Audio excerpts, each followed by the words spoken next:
right. You'll have to wait to the very end to see the wreckage. Enjoy the video. Hello, I'm Stephen Monkey Mason and welcome to the good, the bad and the what the fucks for Arrow films. Now this is new and this is also a bit weird because I've been doing the good, the bad and the what the fucks now for a couple of years, mainly based on an actor from Corey Feldman to Corey Haim, Nicolas Cage, 50 fucking Jean-Claude Van Damme fucking films in a row. But yeah, I like picking up artists like John Cusack, I've said that, haven't I? Christian Slater's in there, Scott Adkins is in there, and I like watching the movies and doing reviews and just going, fuck, look at this, and you can look at an actor and go, yeah, that was a really big film, why did they make that, and what the fuck is that? That is the metaphor. At the moment, I'm halfway through filming Nicolas Cage, Volume 5, I'm halfway through filming Christian Slater, Volume 3, maybe, John Cusack, Volume 2, so all these films are crossing over. Anyway, this one is about Arrow, and this is not a priority one, but I want to make it a little bit different. See, Arrow Video with some really nice guys, met them a couple of times at HorrorCons, and over the last 5 years have really established themselves as a must own from Blu-rays, creeping into 4Ks now, but they've been setting up a lot of investments and a lot of connections with America. They've got some amazing, I can actually do another one straight after this, amazing contacts, mainly with Universal. There's done a lot of stuff with Universal recently, and you get like special editions, steelbooks, and then standalones, and you know, sometimes they're a bit of a letdown what they release, also change the artwork, and I thought that's what would be interesting about bringing Arrow films into the good, the bad and the what the fucks, because you can go, hey, that was really good, and then you can go, hey, that was really shit, and then you go, what the fuck was that? Because there is some films like, what the fuck is that? But I'm going to try and revisit them. I've got quite a few Arrow films. There's a lot of content on the channel. Waterworld, I end up in the North Sea. It's pretty epic. Almost every time I do an Arrow one, Abraham cameos in it.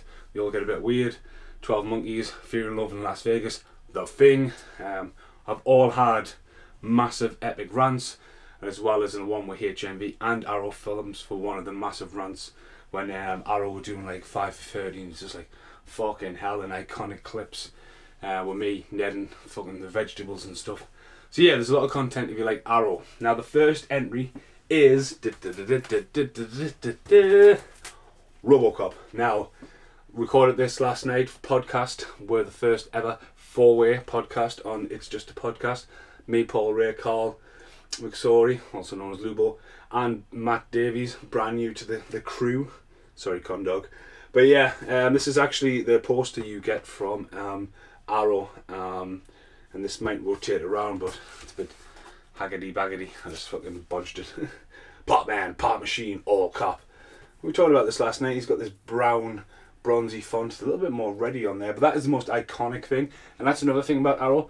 They might stick with the iconic cover, but they're not scared to fucking jazz it up and get newly commissioned artwork and stuff, like maybe the dude designs and stuff like that. Thomas Hodge comes along, does stuff like that. So yeah, it's pretty cool. So again, with this, I'm going to try and show you what I've got. Now, Robocop, to me personally, don't hate me at this moment, seems to be Arrow's biggest flop at the moment. I'm just saying this on accountability that if you look at The Thing, which will be the next one because I did the podcast for The Thing last week, The Thing is like fucking gold dust. In Waterworld, which funny enough is just here, because Waterworld is due for podcast with the guys, that is one of the most sought after. That normally lives at the bottom of my fish tank. Yeah, it's got a bit of sea with. Again, check out the video. I'm in the fucking North Sea, fucking middle of the night. I opened it on a rock. But Robocop's obviously got a special edition, it's got a steelbook, and now it's actually got its standard edition out, and you can still walk in and buy them in most places, and the price hasn't creeped as well. Arrow's normally based in England, and then they have a Canadian and American release, and some territorial things come in. You've got other amazing companies like Screen Factories and stuff like that, or like juggling, like I've got it this week, you've got it back that week. So yeah, Robocop's the first entry. And another problem with Robocop is Robocop's been released so many times already on Blu-ray, so you've got the original release. Normally if you want the trilogy, you've got to get all three. Normally rocks about $7.99, stripped down bog standard. not the director's cut. It's had 2 steelbook releases before Arrow came along. It had a standard release with just Robocop on the front, and then they had the director's cut come out. And again, that steelbook was really sought after. And this came out. So this is the original part man, part machine. What happened to All Cop? Alright, whatever. Newly remastered director's cut, directed by Paul Verhoeven. I was really disappointed when I actually got this. I didn't think it was cleaned up that well. Obviously, Criterion did it mid-90s, maybe? Laserdisc era. That's when they probably got Paul Verhoeven back. They did it scrubbed up, released a few new clips in there, but no, I wasn't absolutely winning on this. I mean, it's got content from 2012. I think that raw. Yeah, because I mean, there's been a load of hype, so that was the original release. I wasn't too hype. I met the guys who did Robodoc. I've got a signed poster, but it's up in the attic at the moment. I've got fucking posters absolutely everywhere. If you watch the channel. And Gary Smart, I remember his name. The Robodoc. There's been a lot of like love, like Richard Jackson loves Robocop, so Robocop's always going to have like cult following. And then this came out. Let's put that down. Let's just not talk about that. But yeah, people love Robocop. Hey Ed, you have 30 seconds to comply. But yeah, so I was a massive fan of Robocop, and again, had a great time podcasting with the guys last night. Now I didn't go for the steelbook. I actually went for the edition. Now there'll be a few of these on the channel. I'm surprised some didn't bring it out, like 12 Monkeys and Heathers. I was really disappointed. Arrow didn't do the cover, do this kind of content. But yeah, they've got a brand new cover on it. Robocop just standing in the middle. Ronnie Cox on there, the bad guys. It's just a nice ensemble. I like the imagery of Peter Weller's head. Obviously embracing the soul almost. So you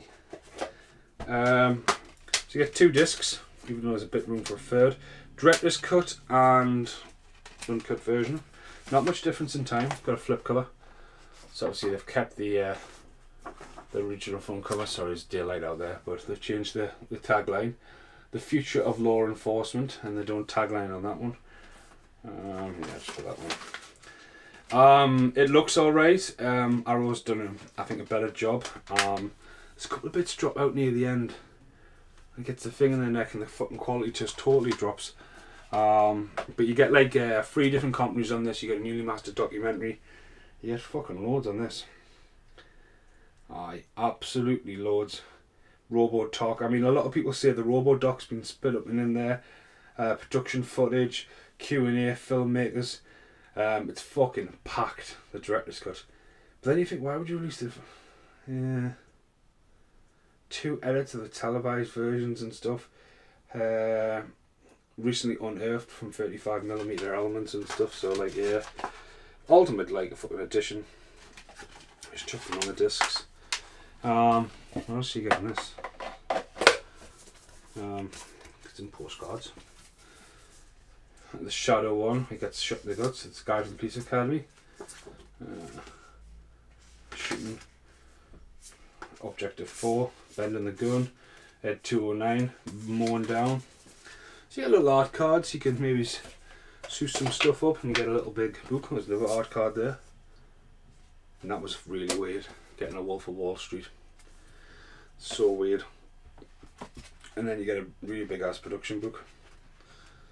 Goes through all the cast and credits. Rob Bottin there. 209, Paul Verhoeven. Always on like felt like recycling paper. Now when it comes to being a good, the bad and the what the fuck, I generally think it's a what the fuck film for Arrow. Hello. Mainly because what I talked about before, this is the 3rd time Robocop's been released on Blu-ray. It's a nice edition, but it was a shocker. I mean, there was buzz, there was absolute loads of buzz and hype that Arrow had got Robocop. And when you go to the conventions and you meet these people and you look around the table, and then like, I think this time they were talking, the first time I met them, the thing had just come out. But then they were talking about Blair Witch and Hitcher, they had concept artwork. There's some really fucking cool like red posters, but they're really expensive and that. And they were talking then, like, oh yeah, we've got Robocop, and I was like, fuck no. But when they said they got Waterworld, I was like, oh my god. Waterworld will be in this top 10 because it's going to be a podcast in the upcoming weeks.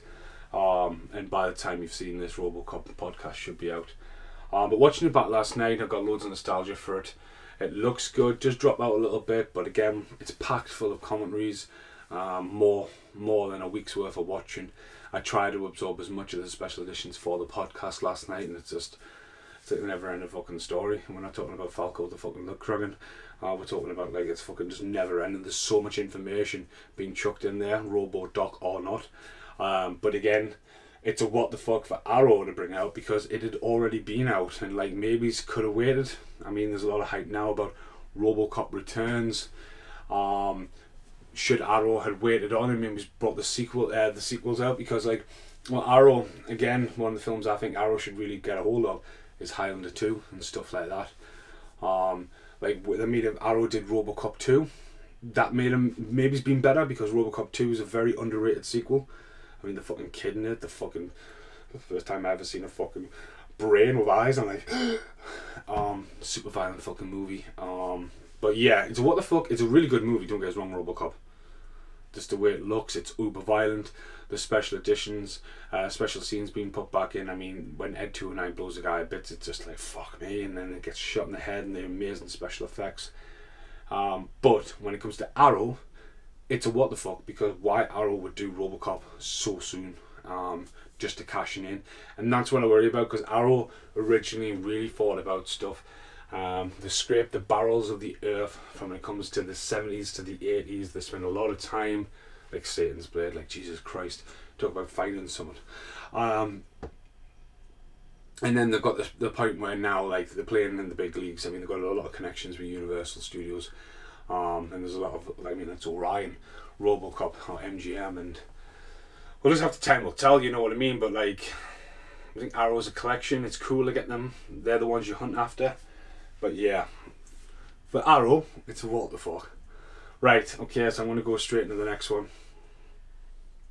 No, I'll have to go and get it first. But yeah, welcome to the good, the bad, and the what the fuck for Arrow films. Right, number 2, and the good, the bad, and the what the fucks for Arrow films is The Thing. Yes, that Thing. Now, if you look along the top shelf, that's specifically why I've just went in here. I've got a hangover. It's really dark. I had no plan of doing a Robocop rant, and now I'm doing a Thing rant, and I'm like, Abraham, be quiet. Okay, so top shelf there, multiple different versions of The Thing. It's one of my favourite films. Revisited it recently for the podcast series. Enjoyed it.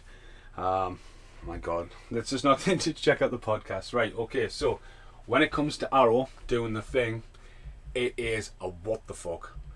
Now, it's a brilliant film. It's one of my favourite films. But when I found out Arrow was doing The Thing, and even I think I predicted Arrow would do The Thing, you go back to stuff like in 2017 when I was ranting about Arrow and stuff like that, and they should do The Thing, they do The Thing. I even made a video about it. I think someone goes, your prayers have been answered. Arrow are doing The Thing. And it's like, fuck. Arrow's doing The Thing. I mean, there's already like, I can't even count that many. I think the last time I counted it was 38 versions of The Thing up there. Like, what the fuck? And laser discs and weird shit. Anyway, so Arrow's doing The Thing. It's like, what the fuck? Arrow doing The Thing? I mean, the big problem is, right, again, this is owned by Universal, and Universal are notorious. Now, I thought Arrow should be doing Tremors. That'd be interesting if they did Tremors. And it's not out the realm because it's Universal. Like the Burbs and stuff. But, right, so we'll talk about it. So, one of the problems, The Thing had already been released, and it's a very early release, The Thing. The Thing was always ahead of itself when it came to formats. You can look at that back and you can look at what they did with the Laserdisc. You can look what they did for the Terror Takes Shape documentary that they shoved on the DVD. Because like one of the original DVDs, the widescreen presentation with the exploding Eskimo face, it's really cool and it's had multiple colours. And then it was quite quickly out on Blu-ray. Changed the cover again a few times. Don't get me started on the cover. And then Arrow come along, and you're like, fucking hell, Arrow. So, Arrow bring out Someone on my roof. Who goes there? Arrow bring out 3 versions. Steelbook, Digipack, like Robocop, and a standard that I've never opened. It's got a bitchin' ass front cover. So the Steelbook, John Carpenter's The Thing, went back to the classic for a long time. That front cover had been missing. Man is the warmest place to hide concept art. Inside, crack in the ice, McGreedy looking at the ice block, and a little book. That's pretty much what all you got on the Steelbook. The Steelbook was so sought after, and again, when I caught it with Arrow at HorrorCon, they had a fucking pile of these just sitting there on the fucking table, 20 quid, and I was like, fuck me, do you know how many I get asked for that on a daily basis? Now, it looks amazing. Again, the commentary tracks are really good. The guest commentary tracks are really good. Like, they get the fans in. The documentary about the book, what's really good. The guy with Todd, when the guys who tell the stories about going all the way up to is it St. Stewart, when they go fucking searching for the Outpost 31 and they're finding the bits of the helicopter and sending it back. I mean, I went all the way up to Whithorn and found some of the original Wicker Man and got myself a bit of history. I mean, that's the closest I'm going to get, because like, you look at the quest they did on Jaws when people are finding the orca and running on the private land and nicking the fucking, you know, like just stripping it down to the core cell. But there's somebody to go up there in British Columbia, or it's up by Vancouver, isn't it? But like trenching through the snow and finding bits of like the thing is just fucking amazing. And that documentary's on there. So is the documentary about the year 1982. Fucking outstanding documentary. So the new edition and stuff's fucking brilliant, like really good. So fair play to them. And yes, they did it up. I mean, you like that when you're watching it. Like, fuck me, that's a bit bright, that snow. You're like, oh. Anyway, that was the first edition. So the special edition, like Robocop, this comes out. We get a poster. Now this has been out because this one was a contender for what went in the frames for Robocop. So you've got the original front cover, the ultimate the ultimate in alien terror, obviously coming up against E.T. You know what I mean? Weren't ya, you little shithead? Weren't ya? Weren't you to play him? This guy actually finally met him. Oh, he has eye. His batteries were taken out. He just didn't shut up. Oh, hello. Yeah, E.T. was a little bit of a shithead. But yeah, that's the new artwork they went for. Man is the warmest place to hide. Sort of lightning, but then, I mean, in that concept book they had some amazing artwork, so they definitely had a pick of like artwork. So I wouldn't have said like that was the best they could have put on there, personally speaking. I like how they've modified the obviously fish tank smoke, carry bags, lighter, that font to the new font. So they came up with a new idea of the font. But as art, I'm not really sold on that. So you get a bitchin' ass big book. Not as thick as Robocop, very slimmed down. And inside you get some little again, postcards. So you could do some more of the postcards. You know, quite a few. Different idea. It's got the thing down the side, quite a few. Wish they would make some of it, you know what I mean? But yeah, concept art. Yeah. But yeah, so that was the thing on Blu-ray. Yeah, and it's got the alternate cover. Didn't show the alternate cover, did I? Just had, you know, when you have that warm feeling after a hangover. I'm thinking that's something. I mean, I've seen some roofers outside before, so I'm guessing there's roofers on the roof. But yeah, they went back to their classic. So yeah, but again, your favourite film, Arrow's doing it. I mean, this is so sought after. This thing I'm chucking around here can pick up at quite a big price. So can the Steelbook. So again, going back to what's interesting, right? And what the fuck? My favourite friends in the world starts with Z, ends with I. The Things come out right now. This Steelbook, everybody is wanting this Steelbook, and what do? They bring out their own Steelbook, and everyone's like, oh, fucking hell, I get that. Now I got it just because there's another fucking cover of The Thing, and there it is. So this was released after that. So you got McGreedy on there. Again, I think it's artwork you can actually find on it. So you might want to give them a bit of brownie points for trying. Especially with the dog on the back. Got old Jed there exploding. Again, concept, fucking big face. Cheaped out in the middle. The thing is, that's the original Universal release. It's got fucking nothing to do with Arrow. So you get none of this extra features. You get none of the restoration. You just get what was already out. And I mean, like, it's been released how many fucking times? Just, there you go. Like, well done. Well done. C to the I. I mean, but then HMV then bring out the VHS collection after that. And although the thing exists in a VHS collection of stuff like Jaws, Back to the Future, Tremors, it's kind of like Arrow. Like, pick your spot, but again, that's Universal. So that's why it's what the fuck, because that came out and then Universal released more versions of it, and it's like, what the fuck? Eh? Now, the standard version, which I've never opened, but again, a lot of people, you don't see this now. I mean, you very rarely see this thing, you know what I mean? But like, yeah, I can't let artwork back, but I love the Eskimo face and then the crack in the ice to it. But again, I think that's quite bland, and that's how it comes. And Arrow's notoriously known for actually fucking changing the cover. Big Trouble in Little China, one of my favourite Arrow releases. So that'll be on the cards. I mean, that's definitely due for a podcast. But Big Trouble in Little China had this really cool art set of like fucking one of Rain, Thunder or Lightning's fucking head exploding. And they had to change it. They changed it back because normally you get the age ratings on one side and not on the flip cover. And they changed it around. They've done it with Killer Clowns from Outer Space. Killer Clowns from Outer Space has been reissued twice with a different cover because they start off with quite a weird. Again, HMV loves Arrow video. Got the content. Get in here. There we go. Is there anything else in there? Like fucking hell, it's like Pandora's box in here. I just talking about Killer Clowns. No extra features. Nothing new. Just they went from that and changed. So this is going to be an interesting What the Fox. It will be pretty epic as you've just seen. Starting off heavy with Robocop into the thing. So you're going to see stuff like Fear Alive in Las Vegas, Eaten Alive. Fuck me, that film gave me the fucking nightmares. Rollerballs on there, Ronin, Society, Invading of the Body Snatchers. We've got the Phantasm collection. We could start going through. Texas Chainsaw Massacre.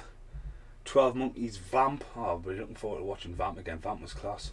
So yeah, that's what I'm going to try and do.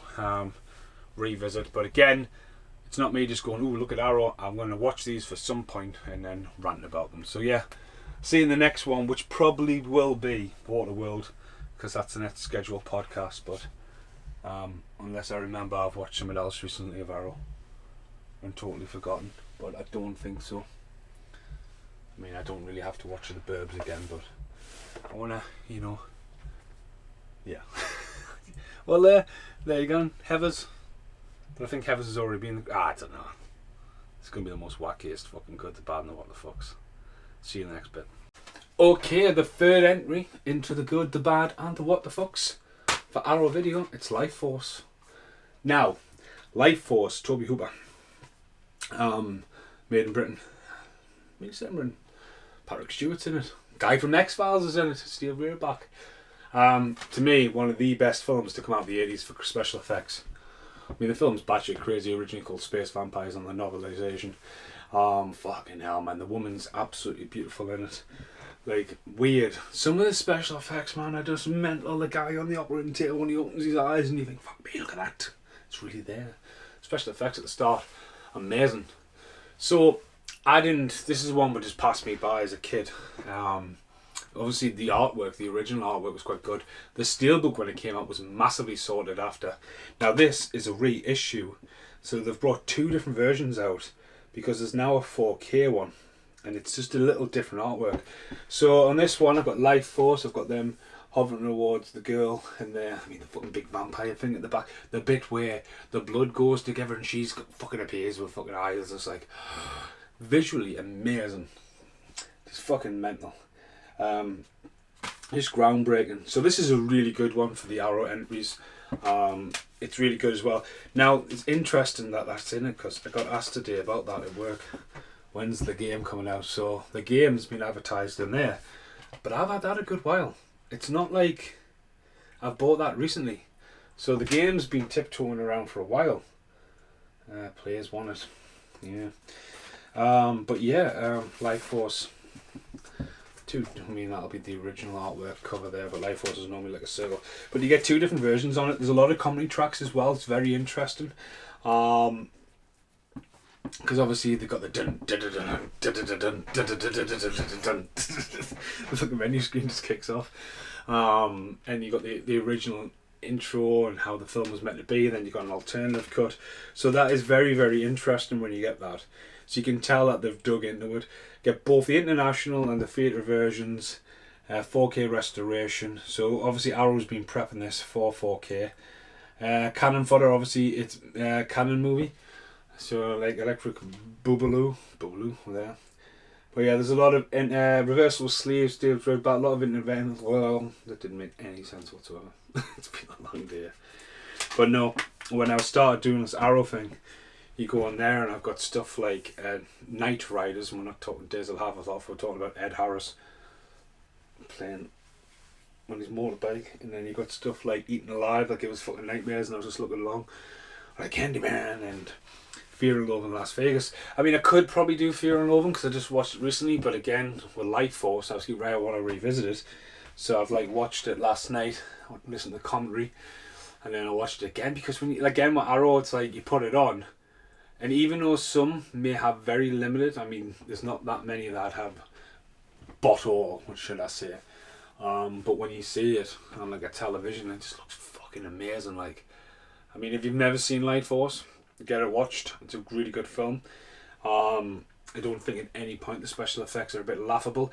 They do drop a little bit with a fucking light flying out the flung and everyone running around. There is some composite shots going wrong there, but just amazing craftsmanship. And just the detail. I mean, one of the commentaries, the guy's talking about how he had to take time off after making this because it was so much schedule. But then talks about like having nightmares about cats and hats and stuff like that. And you know what I mean? There's a lot of cinematography and it's the tricks of the trades and how it's very interesting commentary actually, because he's on about like that's how you would shoot it then, because you would all sit there in a group and go, right, how the fuck are we gonna do this? It's not like how do you get Bruce the Shark on the back of the ship, or do you know what I mean? Or how do you? They're just sort of looking at it and going, and like that's kind of the era, the golden era of fucking movies, especially this one. When you fucking look at the back and you go, fuck me, man. Now it's just like, oh, don't worry about it. We'll fix it in post. Click, click, click, click. Whew, spaceship's off. It's fine. Like, don't worry about it. You know, don't act to that. What? That. All right. That. What is it? It's a pink elephant with a hat on. Right. Okay. But yeah, it's kind of like, whoa, what the fuck. But again, when you're watching that again, when that guy, he opens his eyes on the table, and then she's just absolutely beautiful, even though she doesn't speak a couple of words of English. But number 3 for Arrow videos is Life Force, and unlike the other ones, what the fucks, this one is one that you go, right, Arrow's doing it, and you just like, I now know why people were coming to me for fucking weeks going, when's Life Force coming out? Are you getting some Steelbook? And I'm like, maybe. And again, I mean, it's not my decision to order stuff, but like, the Steelbook's very sought after. But again, it's one what's seen a reissue with a different cover. So yeah, next one. Burn.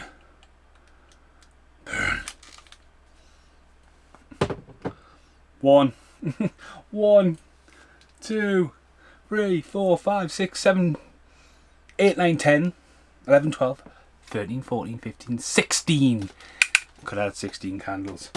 16 candles for the good, the bad, and the what the fucks. 4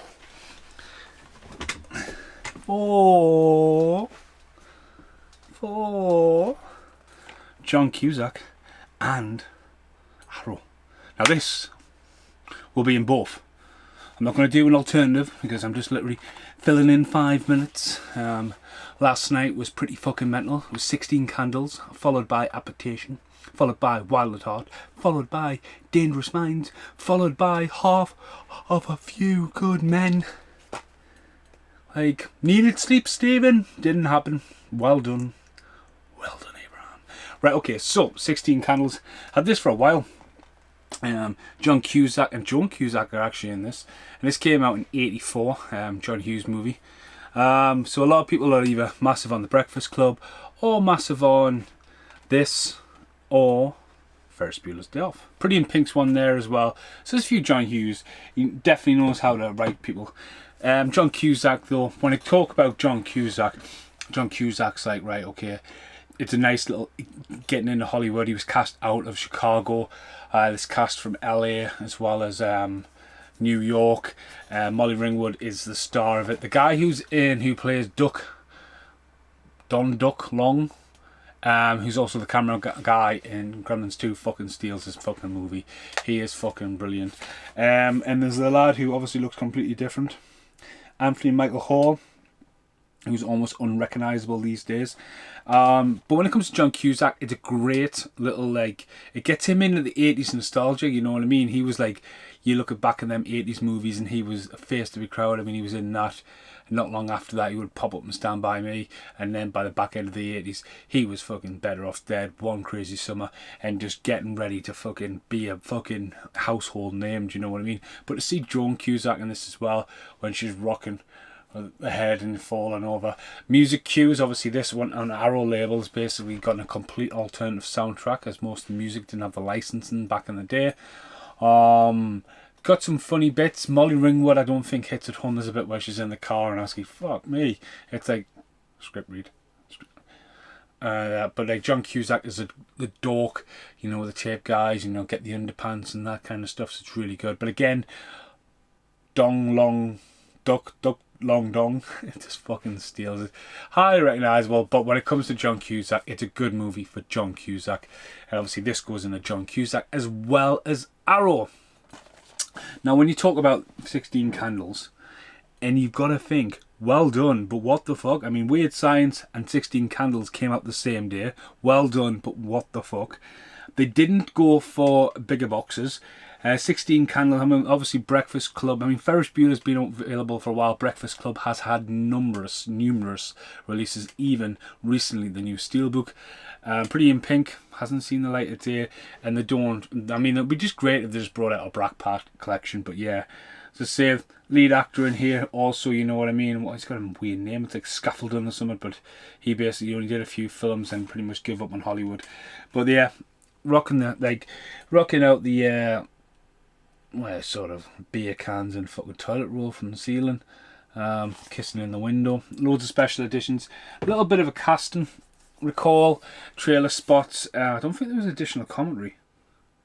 But see, sometimes Arrow, now that we're talking about this in Arrow content, sometimes they have really good commentary and it's classed as an extra. Sometimes it's on the setup. So yeah, it's a really good film. It's a good score for Arrow. As I say, to bring it out the same day as Weird Science as well was a bit of a weird one. Inside, it does have a really good flip cover. With some original pop vinyl heads going on there. So yeah, I mean, that's just got 80s cheese written all over it. I mean, that is class compared to that. And I mean, again, I hadn't seen it until last night. It's just one of those ones. Again, I was more of a Ferris Bueller guy.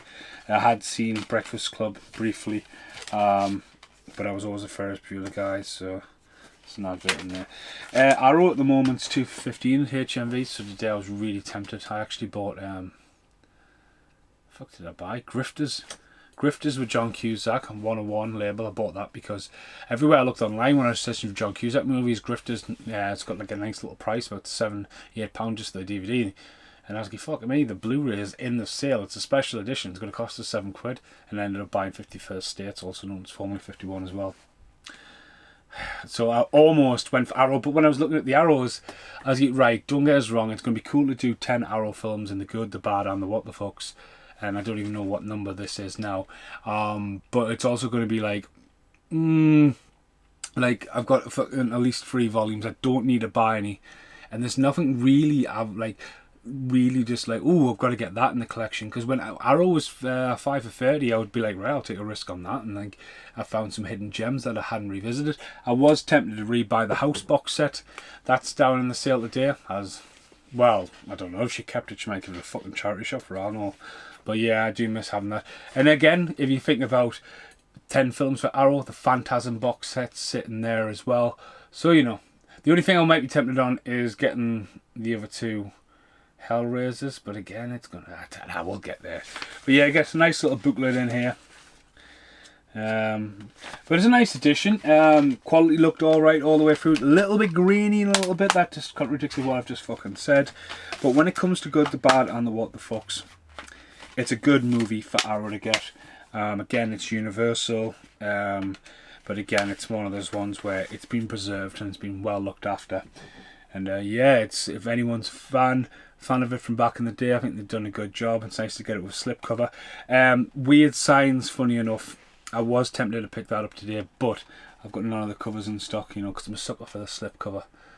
And sometimes, you know, hint though, Arrow, old school, if they had the slipcover, they probably would have the booklet and the DVD in it, because that's normally what happened in first editions.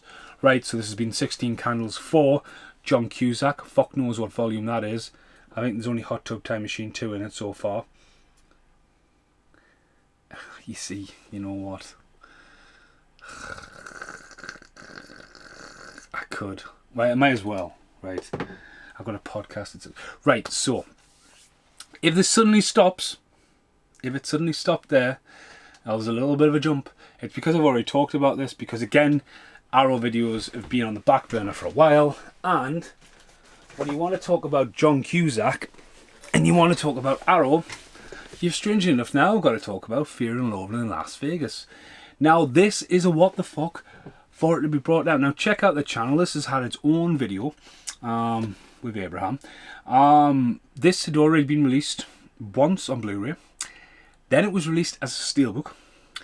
Then it was released on Arrow. And they brought out a big fat edition, and I love this movie. I remember seeing it back on the days of VHS. That's still knocking around this room. It's just absolutely fucking batshit fucking crazy. Again, it's another Universal. But I think they've done outstanding artwork on that. The colour. When I seen that, I was like, fucking, I'm buying it. Bought it day one. As I say, it's just fucking lush. The poster was on the ceiling, and I think it's wedged between there. You get fucking loads in here. So you get like this big ass fucking booklet. And Johnny Depp's fucking turtle head. The fucking car. Big book. Big. You could fucking knock. You could probably blow a candle out with that. Fucking bad country. Well, fuck it. You know, just. But yeah, get a nice little booklet. Brand new artwork. As I say on the channel, I've gone into this more. But fuck me, man. Look at that. 2 discs. So no reason. Oh, right. Yeah, so like, okay, so we'll go back. You get some art cards in here. So these are pretty fucking cool. Like, again, this is stuff like when I get moved and I get some frames and stuff, I'll be fucking putting it in there. So this is a really good one for Arrow. It is sort of like, hang on a minute, it was already out. But they've made such a fucking good job of it. For a film that's meant to look grainy as fuck, because it's meant to be like almost a throwback to the 70s. Hello there! And obviously a sequel to Where Buffaloes Roam. Now the extra disc, for no good reason. So for no good reason, limited edition exclusive. So you get like that as a completely...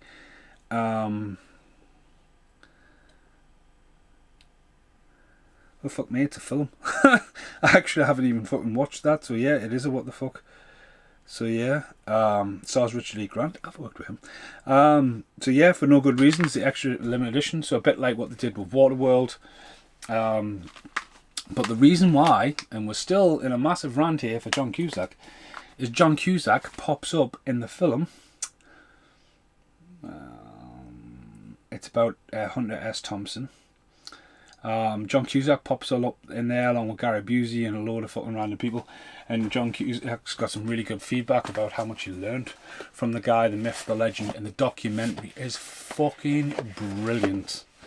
Even to the idea that it's not an urban myth of when he dies and Johnny Depp pays for his ashes to be fired out of a fucking cannon of what he draws. So yeah, when it comes to Arrow, well fucking done for that. Again, for no good reason, it's got on there as well, which I didn't realise was there. So I can probably put that on the pile to watch. As I say, the documentary though, I mean, I've seen Fear and Loathing so many times. The poster is still on the editing room door when you come in, but it's been sacrificed for Jaws print. Again, check out the channel if you want to know what the fuck I'm talking about. As I say, the video as well, if you want to see me other editions of it, check it out, because the Arrow videos are always a bit wacky. And again, just get that one out there for John Cusack. I'm cheating a little bit, but again, if I can get through another John Cusack without having to watch The Raven again, because obviously I watched The Raven again for the review, and I almost got to John Cusack and got to 9, and I can't bring myself to watch The Raven again. Or I might have, it's been that while. So this has been an epic rant. I am due right now for a podcast. 5 minutes to a podcast. So this has been a little recap. Fear and Loathing in Las Vegas for John Cusack and Arrow. For John Cusack, it's What the Fuck. Because what? John Cusack and Fear and Loathing in Las Vegas? Technically, he's in the box set. But when it comes to Arrow, fucking brilliant. Well done. Really well. New additions, artwork, extra content. Fucking nailed it. 16 candles. For John Cusack, it's a good film for John Cusack. It was a great, little gets his foot in the door of Hollywood, starts to make his name, gets himself in that teen era. He was the breakout star of that as well. Even though he's he still gets his name there. And for Arrow, well done Arrow, but I think they should have, again, what you've just seen with Fear and Loathing, they should have done that, but they didn't. They might have. But again, did they have a steelbook? Again, no, that's what Arrow started to do. No, it's a very exclusive steelbook. And it's like, whatever. Candyman. No. No. No. This is Candyman. This isn't mirrors. I'm gonna keep yourself on. No. No. No. So, Arrow. Good to Bad and the What the Fucks for Candyman. That's the soundtrack, look. Yeah. Satan. Satan's on it. It's Savvy exclusive colored vinyl. No, Savvy. No. It's white. White, Candyman. So, yeah. Candyman was a movie that came along. You just got all the downward looking shot. It's very clever for the time. Helicopter. Urban myths. Everyone's got an urban myth. Whether it's Brian Freeman spitting devil kind of shit that someone's in the house with you, or it's Candyman, or Loch Ness Monster, or COVID-19. There's always a myth, an urban myth too. Careful, very careful. But when it comes to Arrow, an Arrow releasing Blu-rays, you've got to think Candyman. It makes sense. And then the curve of the remake coming, it becomes what the fuck, because Candyman 2 has been released by 88 films. So they've sort of been swooped under. So we're not going to get like the Hellraiser where we got the first 3 and then they forget about the rest. But like with Candyman, it's more like, okay, we'll do Candyman and we'll maybe do Candyman 2. It's the same as Studio Canal doing The Howling. And then Arrow do Howling 2. You know, the one Christopher Lee famously apologized to Joe Dante for. Sorry, I did Howling 2. Ching ching. He also did fucking Police Academy 7. Sorry, Christopher, but hey, paycheck's a paycheck. So anyway, Arrow, Candyman. I have it on VHS still. Tony Todd. Became a horror icon overnight, really, with this movie. Dare to say his name 5 times? Probably not. Once again, this has had its own unboxing video on the channel. And then some weird shit happens with a mirror. The same as Waterworld. 12 Monkeys is the one we can revisit. But this is the first edition. Steelbooks. Savvy exclusive. It's quite arty-farty, but get out. What we got? Treasure. So, the original, well, sort of. The original's like black. Some art cards. Oh, and paper. So Arrow designed like new editions. Look. Did I say his name 5 times? I actually watched this last night. So yeah, it's like, I love the imagery of it. The idea of just pushing through the wall is like, hello neighbour. But yeah, it's very creepy. A lot of great practical effects with the bees. I mean, look, it's really nice. That should have been the front cover. Yeah, what's this? Oh, Stormy Monday. Filmed in Newcastle. Yeah, I might have to get that one. That's in the offer. There's a new offer on, like $2.15. Okay. So we get our cards. Dare to say his name 5 times. And if you can come up to free. Just a little backstory. You know, a little card. It's actually dead glossy, unlike some of the other ones. You know, when you fucking hit somebody with, oh, like this is what I'm talking about. Farewell to the flesh. Yeah, concept art. Story. Oh, it's storyboards. That's cool. Candyman. Yeah. I will make you. So yeah, it's like community, you know, like sacrifice. And she fucking comes back all burnt the fuck at the end, and Vanilla Madsen. Right, so and in K we've got a poster. Fuck me, Abraham. Put that away a bit bad. It's probably from the original video. Anyway, there we go. Yeah. And then the Arrow version. That is pretty fucked. Yeah, okay, so again, it's mine. It's not like I'm gonna sit on it and try and sell it at Waterworld. Yeah, there's a couple of good posters like that. I mean, I don't know what else it is on the whole thing, but yeah. So on the edition, you get like the UK version, the international version. A lot of R-rated stuff, 4K scan. It's a good movie for Arrow, I think. I think more that you know, it's more like the horrors into the 90s and stuff like that. You know, because they spent a lot of time with the 80s stuff and the weird stuff.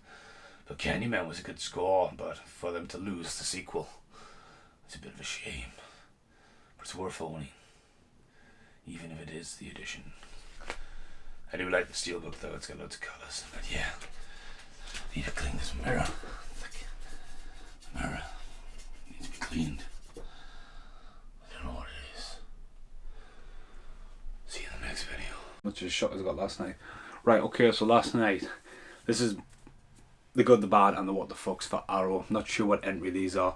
I haven't like methodically been piling them up like I have. Nicolas Cage is done, dusted. Happy about that. Tiptoeing around in a John Cusack. Which one did I do the other day? And it went straight in.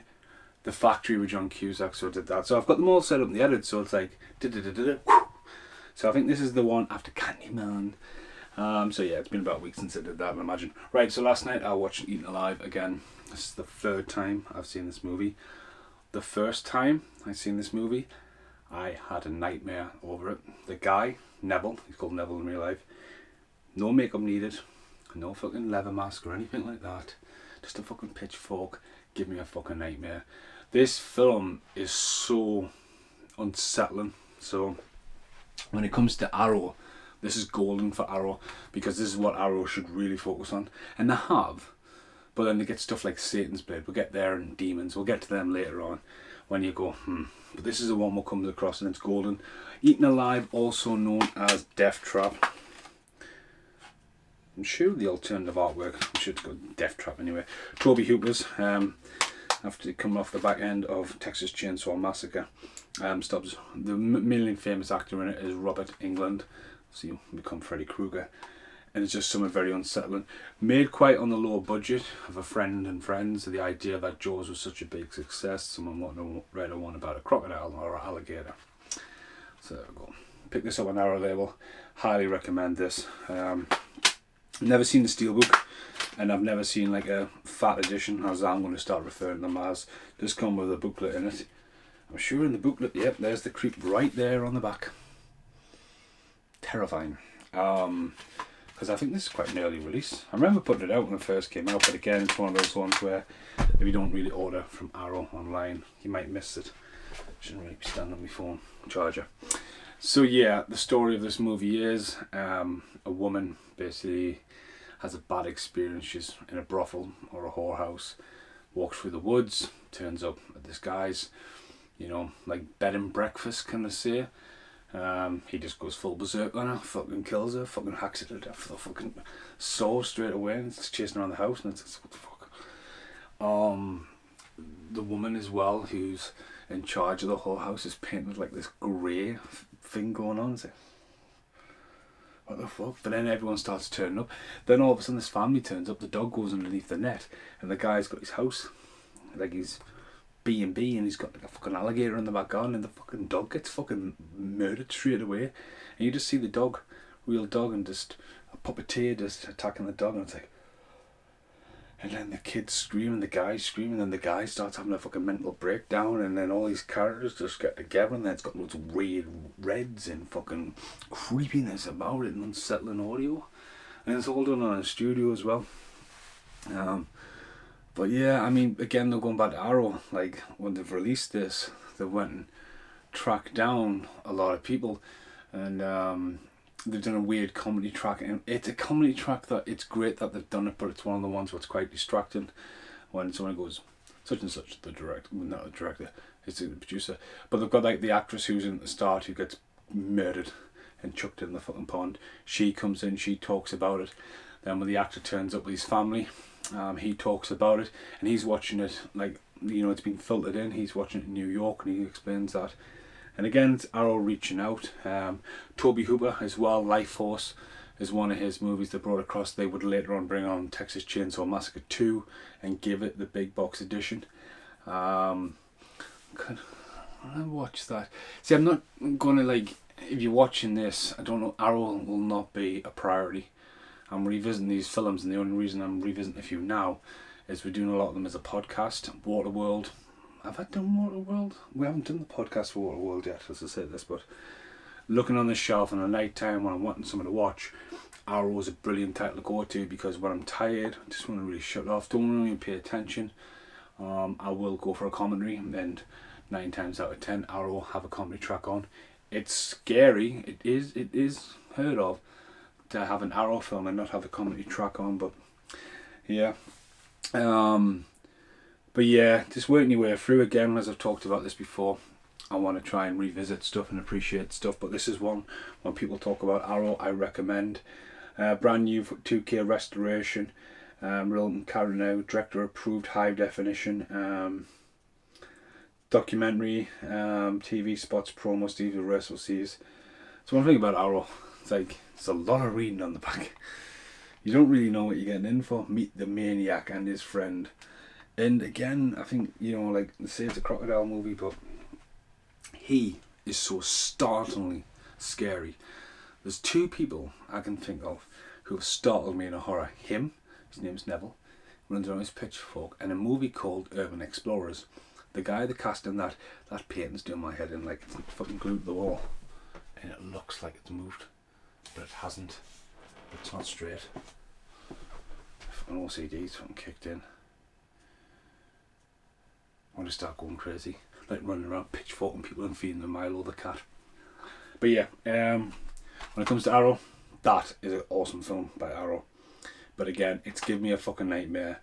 I watched it. If anyone wants to see me go a bit more in depth for this, check out Baboonry Crocodile Films. I watched this, Crocodile 1 and 2, the fucking really B-movie ones from the late 90s, early 2000s. Crocodile 2 is the one where the plane crashes and Blade turns up. It's fucking mental, that movie. And there's another one.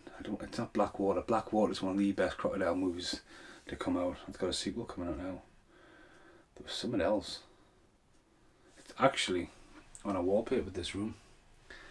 On the telly, I watched 4 crocodile movies together. Alligator, the original Alligator with Robert Foster. So if you want to see me talk about crocodile movies for about 20 minutes, dead, jumpy, cuddy, including Eaten Alive, check that out. So God knows what the next one is, but hopefully not give us fucking nightmares. Goodbye for now. I'm not sure where the red glow is coming from, but it works for this video. Right, so welcome back, Stephen, to the Arrow, the good, the bad, and the what the fucks. The fuck was the last one? Eaten Alive. It's either Eaten Alive or Candyman. The next one I watched last night was Night of the Comment. I remember getting asked for this for years and I hadn't a fucking clue what they were going on about. I'm sure I asked my cousin Brian, what the fuck's the Night of the Comment again? Like, films falling into obscurity. Then it popped up on Netflix. So again, Arrow, you know, like, normally, like, Arrow's got stuff that isn't available on Netflix and stuff like that, especially their masters, because they've got the streaming service or an app Apple's got going. But this one, you know, Night of the Comet really like goes right. When you look at Arrow films and you go, right, Night of the Comet, you go, yeah, that fits Arrow's portfolio really. Weird, obscure 80s music, full of cheese. Visually, like, stunning colours. Like, especially, like, there's a bit of red coming on me here. But, like, just some of the colours are mint.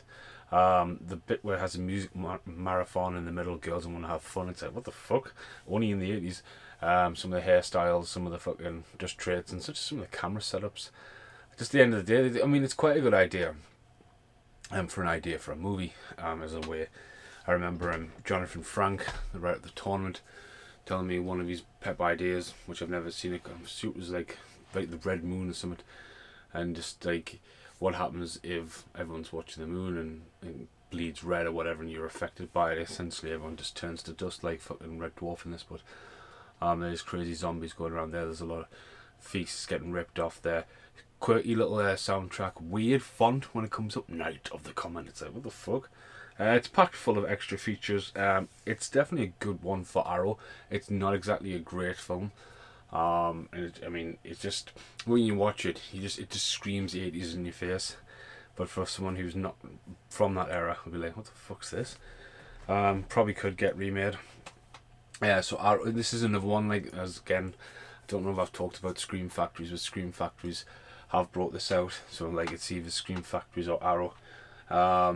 So yeah, weird cover, sort of space, there's people on his shoulders. It's quite messy, to be honest with you. I mean, imagery of it's quite good, and you've got people all over the place on this. High definition standard. It does come with DVD and Blu-ray, and it does have a flip cover. So the comments just like sort of Night of the Comet, people looking up and scary doors. So I mean, that is the better cover. It's the last thing you ever expected. Don't think anyone was recognisable last night. I mean, it was just on the background. As I say, it's just pretty fucking crazy. I mean, most people disappear and a lot of people go on shopping sprees, and there's a bit where there's a woman fucking uppercuts. She's dressed in like spandex, and you think, what the fuck happened there? You just like click over. Night of the Comet appears in its original aspect ratio of 1.85-1 with mono sound high definition master, produced by MGM. So yeah, everyone's staring, expecting a miracle. I mean, everyone was out was in lockdown. I was out burning and fucking wood, you know. I remember burning my shed, and I was like chuck stuff on, and that's when everyone was coming out clapping at 8 o'clock. I see, oh great. But then another night everyone was out staring at the fucking roof, and the space fucking shuttle went across. I was like, oh. Woman on the phone. Theatres. Dead man, really. Motorbike scenes, fucking driving around for ages. So again, it's a good one for Arrow because it looks like it looks lush, but it's quite a bad film. So yeah, I am obviously hanging this morning. I've been productive. But yeah, watching that last night, and I was just like, but yeah, when it comes to good, the bad, the what the fucks, it could fall into all three categories actually. It's good for Arrow for what they've done, and like again, like bringing the obscure films out, like stuff like Candyman. It's just like, well, okay, or The Thing and stuff like that. You think, well, they're obvious ones, but you know, it's a bad movie, and it is like, what the fuck, because everyone disappears, and then, you know what I mean, girls just want to have a fun fucking shopping montage in the middle of it, and you're like, what the fuck. So yeah, it's probably one that ticks all three boxes. Yeah, so that was Night of the Comet. Hello, and welcome to entry number 9 to the Arrow video. I've been productive. I've checked out previous Christian Slater films and managed to track down 4 Blu-rays. So I was starting to struggle. I've started a film, started the new John Cusack one, so I'm not making myself any, you know, just get myself confused. Note to self, try and do one good, the bad, and what the fuck's at once, not 5.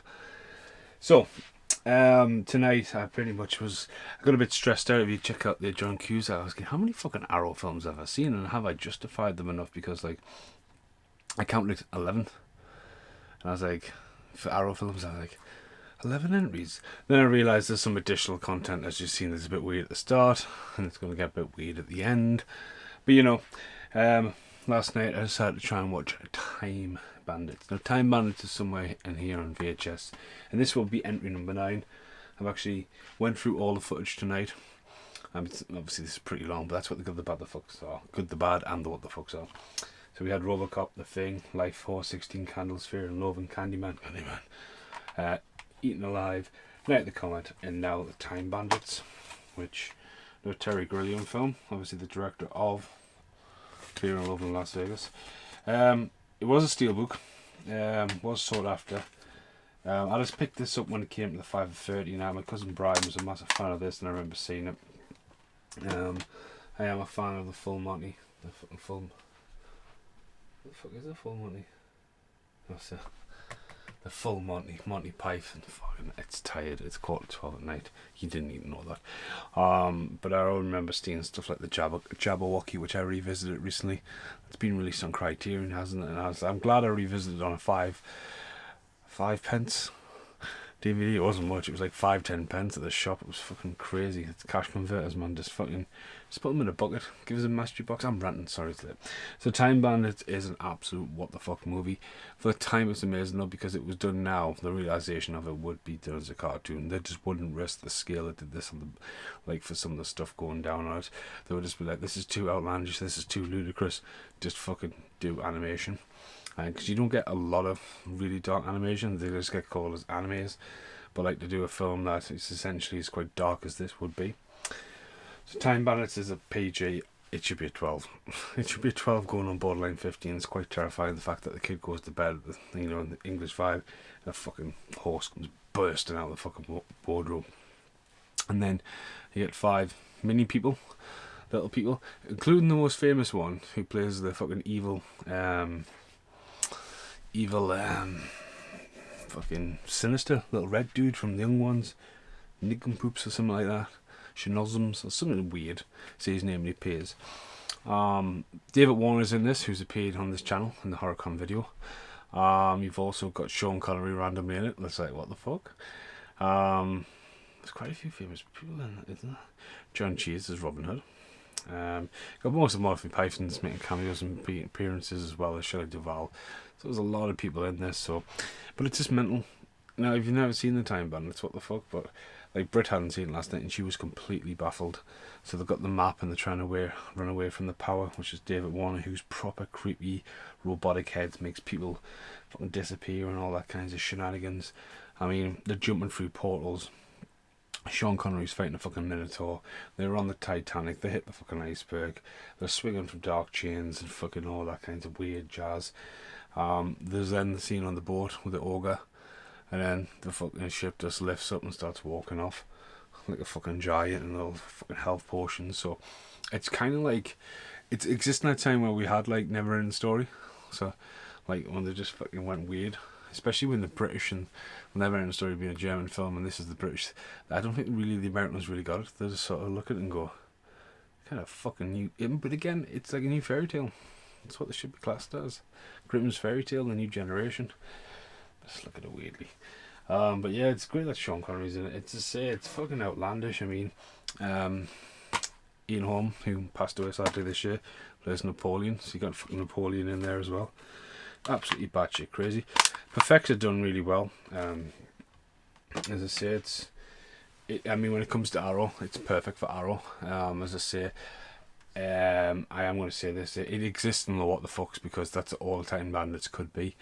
What doesn't make it really good though, it doesn't come with an audio commentary. I think Life Force, somewhere around that, when I was ranting on, or even maybe it was Eaten Alive. It was probably Eaten Alive. And I mentioned that, you know, Arrow's always reliable to like pull someone off the shelf, and you've got an audio commentary to like rant about. Last night, after I was watching Time Bandits, I was starting to drift a bit, and I was getting to put the audio commentary on. And the actual DVD menu screen, Blu-ray menu screen, it's actually got the old like Arrow kind of what they used to have, the original like white boxes with the white outline and the little colours at the bottom. No audio commentary. I was absolutely gutted. But yeah, it's mental. See, I don't want Waterworld to be the last one because I want to try and get this done tomorrow, and we haven't scheduled when we're filming Waterworld yet. And it's been outside me because it lives in my fish tank. It's actually been out my fish tank now for a couple of weeks. It's just one of the things where you try to get Paul and Carl on a podcast comedy if you watch any of it. It's just a podcast series. And I'm like, should we do Waterworld? And everyone's like, because it's 3 fucking hours. It's a long podcast, that. So, I might hold off the Burbs. I might buy one tomorrow because Arrows are on offer at the moment. So I might buy something new that I haven't seen. I don't really know. So the next one's a bit of a surprise.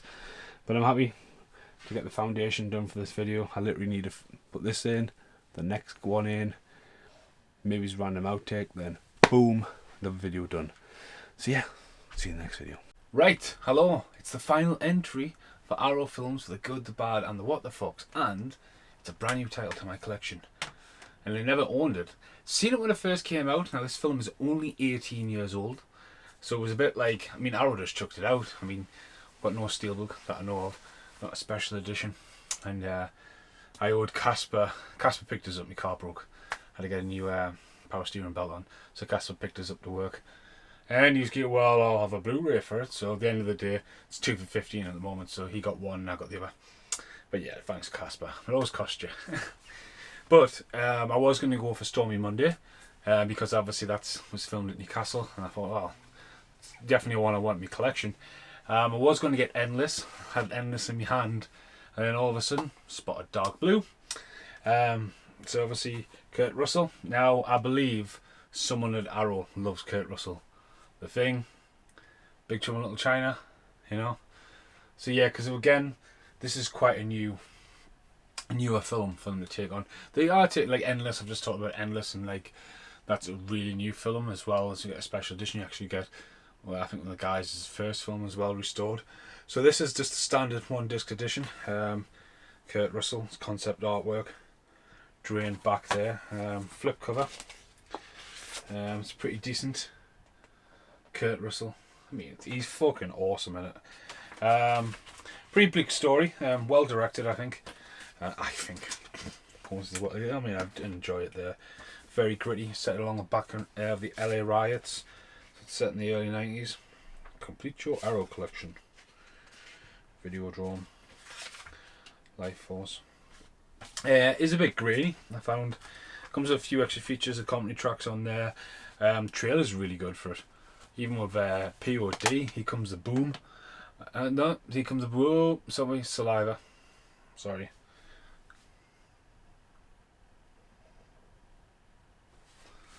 Boom, here comes the boom. Ready or not? POD.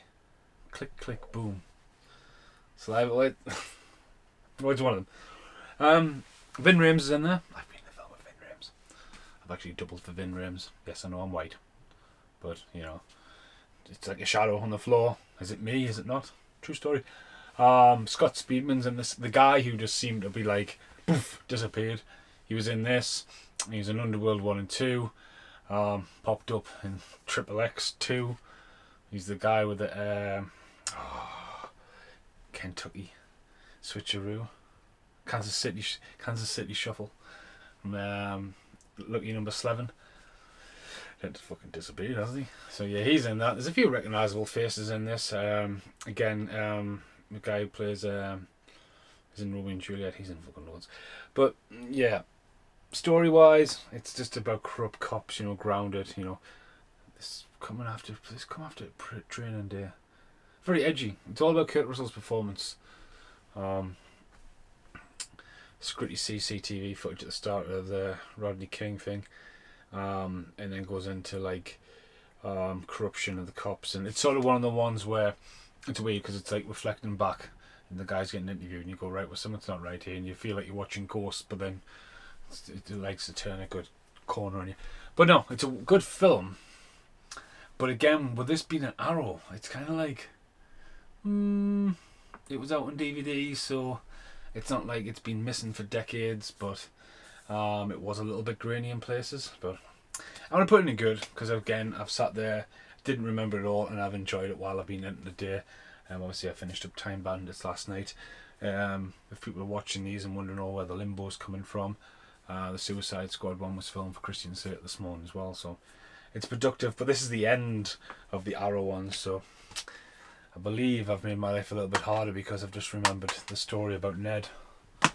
So yeah, this isn't going to be... So the plan is literally boot the computer up, click, render. So we've had Dark Blue, good film, enjoyed that. Time Bandits is a total what the fuck movie, just because it's a Time Bandits, but that lives in the Arrow generation. Night at the Comet as well. Clicks all the boxes. Looks amazing. It's not exactly an amazing movie. Looks amazing for the 80s. Total what the fuck. Could get remade. Creepy concept. Eaten Alive will give you nightmares. I would want to do a bit more investigation because it looks like they have thrown a bit of money at Toby Hooters in the past. But this has got like flat release. But I think a fucking terrifying movie. And it's fucking mint. Candyman. The Candyman series. As I say, Abraham killed the fucking poster, but it's weird because Candyman 2 is on 88 films, so it's kind of like you're not going to get the Candyman collection because there's quite a few Candymans. So yeah, good. Deserves to be an Arrow. Next up, the amazing Fear and Loathing in Las Vegas. Absolutely love this cover. I love the film. Didn't need a release. It's been out on Blu-ray. It's even had a steelbook prior to it coming out. But I love the artwork and then the concept films. It's got 2 extra films I still haven't got around to watching. No Good Reason, limited edition exclusive. I need to watch that, so that might make an appearance in the second chapter. Because that's, again, talking about Endless before, when you get these special editions and you get like an extra film and you're like, what the fuck? Because I was talking about this, well, Casper maybe is about Screamers. Screamers is coming out, or is out on 101 Black Label, and it was kind of like, I made the joke and Casper looked at us and I went, right, it's true, it's here somewhere. I've got Screamers 2, which came out a decade later, and as an extra feature on the front cover it says including the film Screamers, and Casper's like, what? I was like, yeah, like the extra feature of Screamers 2 is Screamers. It's the same with Lawnmower Man. I think if you get Lawnmower Man, you get Lawnmower Man 2 completely free as well. It's just like, yeah, so they could do that. Watching 16 Candles, John Cusack. Quite enjoyed that. Don't have that much nostalgia because I hadn't seen it before. Life Force, it's fucking amazing. Apps. And we've also got Robocop, which I've talked about, which it had already been out. Arrow didn't have to release this. And then you've got The Thing, which had already been out, then got released after this. It's but yeah, that's when I found out Arrow were doing it. I was like, wow, there's no limits. So yeah, looking forward to it. Waterworld will probably be in the next one. Still haven't got around doing the podcast for that yet, but I want to see Arrow do more stuff. It's class when you think about, oh yeah, the Burbs will obviously be in the next one, but you're looking around and going, and it's like weird because I've just done a video recently for Judgment Night. And when you look at it on VHS, it's Universal, so you think, oh, and then it pops up under Warner Brothers label over here in the UK, and you think, oh, it just has a play button, no extra features at all. Not even chapter selection. I was like, just play the fucking movie, play the movie. But just looking around, I would love to see Darkman. That is a Universal, but Darkman has come out as a trilogy box set. But again, I would love to see them resurrect that. Highlander has had its release, so not that. One Crazy Summer, I'm dying for that to get a release, but that's Warner Brothers, so that might pop out on a premium collection. You just look around and you're going, oh, the fog and all that's been Studio Canal. I just never know. It'd be awesome again of like stuff like Pray the Roller Boys finally seen the light of day, but with Arrow, it's kind of have its back catalogue. But there's loads of stuff coming out. Even when I was trying to choose one and you're looking along, there's a lot of slasher films come out, a lot of content, and you look and you go, maybes. But then you've got to remember a lot of them come out and they're in Spanish or Italian. There's a lot of Italian productions in there, but it's an amazing label. It's an amazing label. And yeah, this has been the first volume of Arrow. There's at least 2 more volumes looking on the shelf. There's loads of Arrow films down there. There's Arrow films scattered all over the place. I mean, hey, Killer Clowns from Outer Space. Now that belongs on the Arrow label. We'll get to that next time. But yeah, as I say, it's a really good offer at the moment, so might pick up a few. Heathers will be Heathers is probably going to be the first entry to the next Arrows, because I'm going to revisit that for Christian Slater's. Right, them lights fucking Abraham bought are fucking terrible, like in Bray Wyatt shit. Right, see you in the outtakes. Hey, it's my doggy. Sorry. Here's an outtake for you. I just want to make sure I've got an additional outtake, because there's one outtake with Candyman. Yeah, a little bit extra ending, but no. See, Burbs has been on the cards for a podcast. I could revisit like Carrie. I don't know. There's been a few. I mean, Arrows. Like, I mean, if you look back at one of my original videos, now here's an outtake. I need to put this in because there's only one. And Ned, check this clip out. Is that Mr. Another tagline? What's the tagline? The tagline is the vegetables of doom.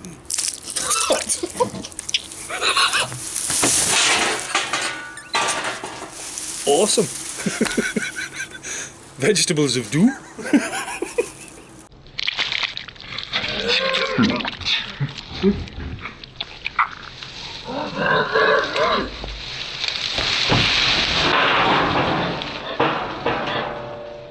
So yeah, that's a clip filmed for the original Arrow video I did a couple of years ago. With my friend Ned. If you look back, I did a lot of stuff with the taglines and had a rant about Arrow films. Probably an original Good, the Bad and What the Fucks, but Arrow had the offer on at the time. It was £5 for £30, so you can get a fucking load of Arrow films. And now it's like $2.15, but times changed, you know. And as I said, I just needed to drop by and see Ned for an outtake, and that happened. Fucking tomatoes everywhere. But yeah, it's worth revisiting. So like, Robocop has a video. The Thing has multiple videos. Don't think Life Force has 16 Candles Exists in Here and the John Cusack. Fear and Loathing's got like a special video. Got a bit dressed up with that. So Candyman, Eaten Alive, again check out Baboonry and Night in the Comet and Time Bandits. There's not staying here. There's only a few I've really reached out for. I will revisit Heathers in the next one as well, because Heathers has been reviewed inside of the Christian Slater volumes I've just been talking about. But when it comes to that, they did an absolutely amazing job. Like the colours, all the glowings, all the purples and stuff just look vibrant as fuck with Arrow. So right, this is an outtake. There'll be one more outtake I think, but I'll shut up for this outtake. Can you not look after stuff better? I mean, fuck me, man. Look at the state of that. And fucking... It's trashed. I can't even get the fucking postcards in the slot. Yeah, it's pretty trashed. Again, kind of happens when you make videos like this. Just fucking shit just guns everywhere. I remember when I framed a lot of stuff. I framed the Nicolas Cage, if anyone's watching the channel, and went welcome to fucking Crazy Town. Originally, before all this went up, there was a few arty-farty things, like the Thing was up there and these exclusive prints, and then I decided to just chuck them in the hallway. So the frames I bought, I put in colour out of space, do designs, got that in the hallway, and then I put Robocop, Candyman. Fucking bit where you can't through the fucking mouth, man. The wall's fucking crazy as shit. I decided to put Robocop in. I tried the Thing and Candyman wasn't even in the run. Robocop's in the nice frame, but unfortunately, I mean, it's flat packed in there and stuff like that. I'm only ever going to own it again. It's not like I've bought it and then trying to sell it on eBay months, years later. Because again, going back to what I said about Robocop, like the Robocop version of that, you can still get a hold of it quite easy. Even the steelbook. The Thing steelbook, or the Thing, that version, really hard to come by. Waterworld, I know my friend Carl's trying to buy it and it's like, it's a fucking fortune, like, so again, he keeps care of it, like, oh, you ripped the cellophane. But I'll see you in the next outtake, if there's an outtake. Of course there's an outtake, no, it might not be. Gotta keep watching this stuff. You never know what's gonna happen. No, Even though it's the end of the video, you can't make an arrow video about me. So it's light. See, look at this. It's broken. This is the end of the arrow video. Hello.